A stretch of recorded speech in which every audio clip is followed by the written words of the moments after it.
मुंहिंजे वकीलनि जूं ताड़ियूं इन जो जवाब ॾींदी त कारूज़र सभिनी खां वधीक आहे।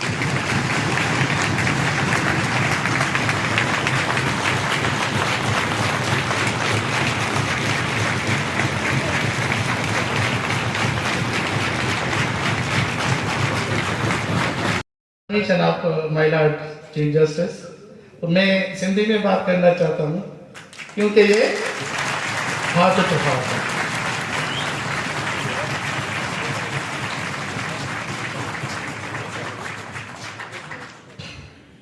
वैसे 3 पेजेस लिखे हुए हैं कि मैं माइलॉर्ड को दे दूंगा।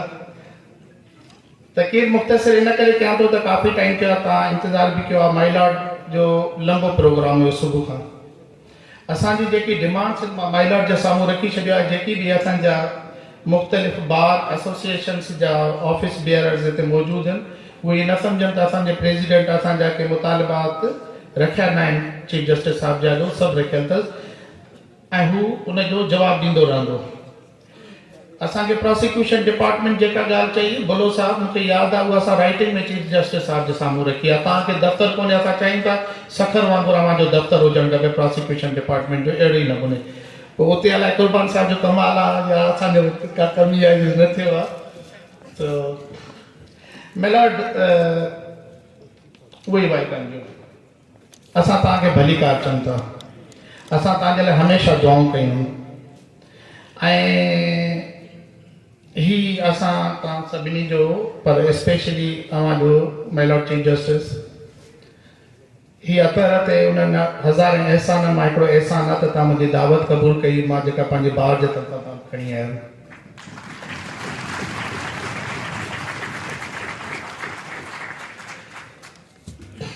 तकरीर मिलॉर्ड इन करे बि मां थोरी शॉर्ट पंहिंजी कयमि त मूंखे तव्हांखे कुझु हिन मौक़े जो फ़ाइदो वठंदे कुझु शयूं वठंदियूं। मिलॉर्ड अरावली माउंटेनियस रेंज आहे इंडिया में, Aravalli that starts from Gujarat. Gujarat असांजे सिंध जे बि हेठों पए थी। गुजरात यस मिलॉर्ड अरावली कारूंझर सां पैरेलल हले थी ऐं गुजरात खां वठी दिल्ली ताईं आहे जी।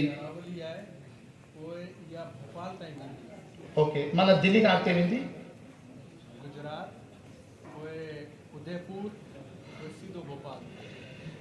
मिलॉर्ड राज्य दोस्तनि खे ॿुधाइणु चाहियां त अरावली ईअं ई माउंटेन रेंज आहे जीअं असांजो कारूंझर आहे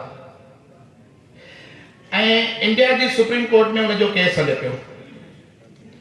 इंडियन सुप्रीम कोर्ट हिकिड़ो फ़ैसिलो ॾिनो त इंडियन गवर्नमेंट डिफाइन करे त इहे जेके माउंटेन्स अबव 100 मीटर्स आहिनि अरावली जा, त पोइ उन्हनि खे तव्हां ऑक्शन करे सघो। इन्हनि जेके मां 4 स्टेट्स ॿुधायूं, उन्हनि जे स्टेट्स जे जेके गवर्नमेंट्स आहिनि उन्हनि खे चवंदा तव्हां डिस्क्राइब कयो। अच्छा, हुनजी जेका माप जेका कई, milord this is not political speech, this is for Sindh. असां कारूंझर जे लाइ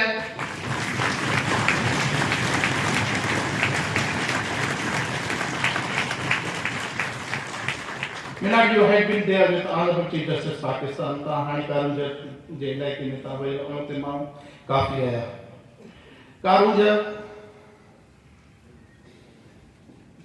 जा पहाड़ जेकी झूमर वांगुरु सिंध ते आहिनि ऐं हूअं बि हिते काफ़ी दोस्त अहिड़ा वेठा आहिनि, इवन असांजा आशिक़ दामरा साहब बि।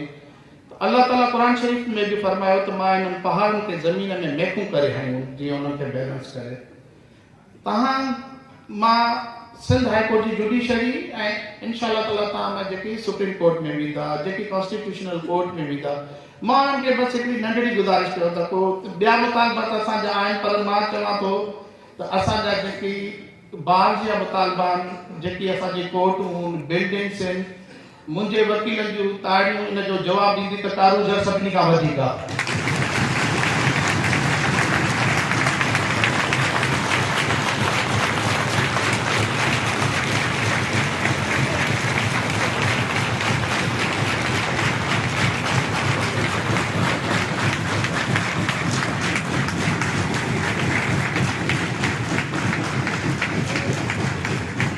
ऐं असां राजपूत मां उम्मीद था कयूं त कारू जी हिफ़ाज़त कंदो इंशाअल्लाह।